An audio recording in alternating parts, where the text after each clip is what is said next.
Well, now let's get some insight from a political analyst from the University of Michigan. Aaron Kall is the Dean of Students and joins us now live by way of Zoom. So, Aaron, is this what we expected on both the Democratic side and the Republican side? Both Biden and Trump came out on top? I think largely, although the margins are a little bit less and more narrow than both of them would like.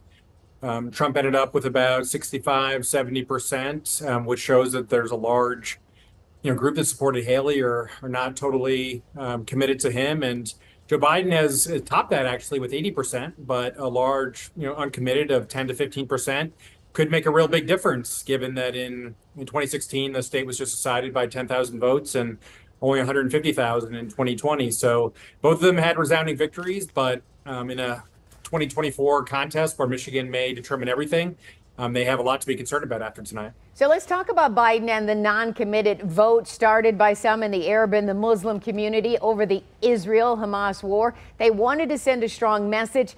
Did they? And now that President Biden is responding, will that help? Yeah, it's a significant message. Anytime you get anywhere 10–15%, 15% is kind of the crucial threshold in terms of delegates. But I think the Biden reelection campaigns knows that they have a huge issue, but they have some time to correct it. There's over 8 months until the November election, and I think he certainly understands the satisfaction and hopes that ceasefire and things on the ground will change in the coming months. But clearly, given the tens of thousands of votes, and by the end we could get to 100,000 plus. That's a significant number, so he certainly knows that he's got his work cut out ahead of him. Absolutely. On the Republican side, Nikki Haley, as you mentioned, still in this thing against Trump. Is now the time for her to step aside? I know I heard a message by Donald Trump to a crowd in Grand Rapids saying, if we win Michigan, we win the election in November. Yeah, he set the expectations pretty high. He was on some local radio stations earlier today saying that he was going to get 80+% of the vote. It didn't quite work out that way, but he's won all of the states so far and has a massive delegate lead. He certainly seems like the presumptive Republican frontrunner. But Nikki Haley has other considerations. She's still certainly young compared to Trump, and she may be looking ahead to 2028.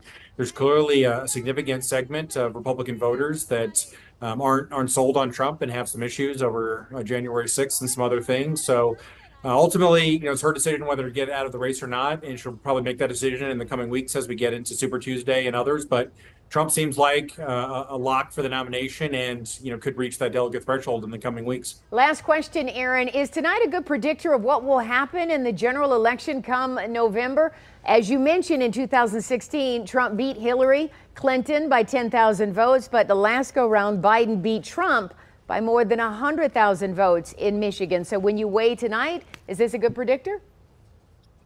I don't think so. It's so early, and politics are so uncertain. There's a lot of legal and economic uncertainties with former President Trump and international, what's happening in the Middle East and the economy and other things. And so I think it's a snapshot and certainly going to give both campaigns pause, but wouldn't project anything that kind of just happened tonight for what's going to happen in the entire election. But if nothing else, Michigan's going to be integral to who is the next president it has in the last several elections. But it could be a totally different field in 8+ months. But we'll see.